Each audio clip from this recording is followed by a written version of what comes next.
Hello mga ka-housies! Welcome and welcome back to my channel. So kung bago ka pa lang sa channel na to, tagahanap ka ng mga foreclosed houses under pag-ibig, ay nasa tamang channel ka, kaya i-click mo na yung subscribe button and notifications button para updated ka sa mga foreclosed properties na i-upload ko pa in the future.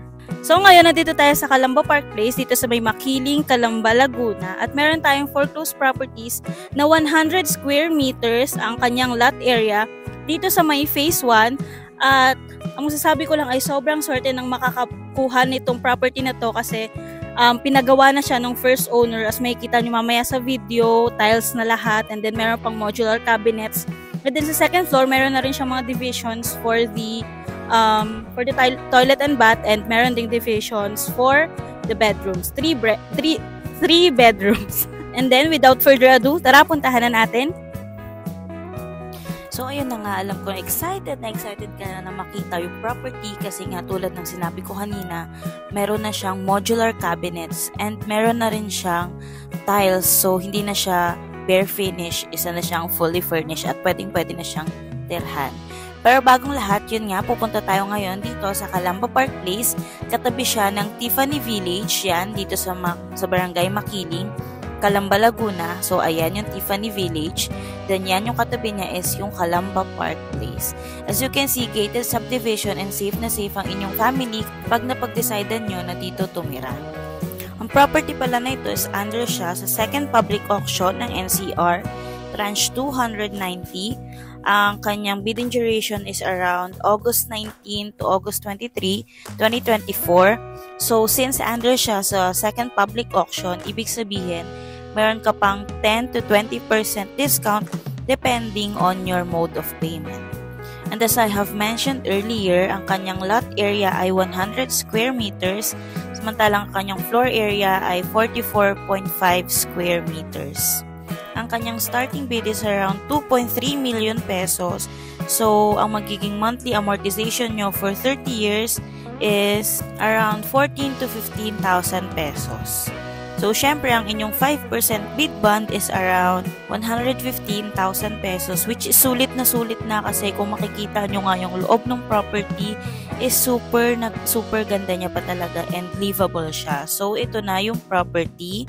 I must admit na medyo masukal talaga siya sa harapan and sa gilid and yung gilid ng mismong property. Pero, madali na lang yan lalo na kung makikita mo yung loob. Sobrang sulit niya. So, ayun, ganito pa rin pala kalawak yung lupa nyo sa may gilid. Sa inyo pa rin to kasi nga 100 square meters siya. Ayan, ganyan pa siya kalaki. Pwede nyo pang gawing garden or pwede nyo extend kung nalilitan pa kayo sa loob. Ayan. And then, nung pinasok namin, nakita namin na bukas ang pinto. Opo, bukas po ang pinto at ang bintana. Alam po namin na no trespassing ang mga properties under pag-ibig, pero since bukas na nga, edi ipasukin na natin. Wala naman po kaming ginawang masama. Video lang naman po namin yung mismong property. Ang kagandahan dito sa property na to is ang ganda ng gilid niya. Ayan, meron tayong sliding glass doors. And makikita nyo, ayan, naka-tiles na siya all over. Pero yung normal na ganito sa Calamba Park Place is wala siyang tiles as in bare finish, then wala ring mga pintura. Ayan, makikita nyo, ganda ng pagkaka-tiles, and wow!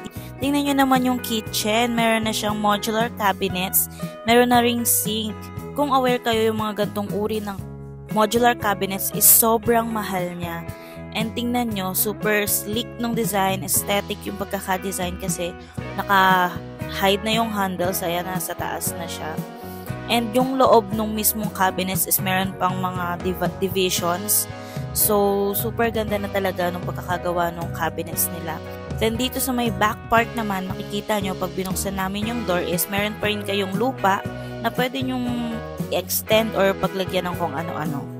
Ayan, ganyan pa rin siya kalawak. And here, meron din siyang bar type na island counter. Ayan. So, pwede kayo mag-chill dyan if ever na kayo yung makakabili ng property na to.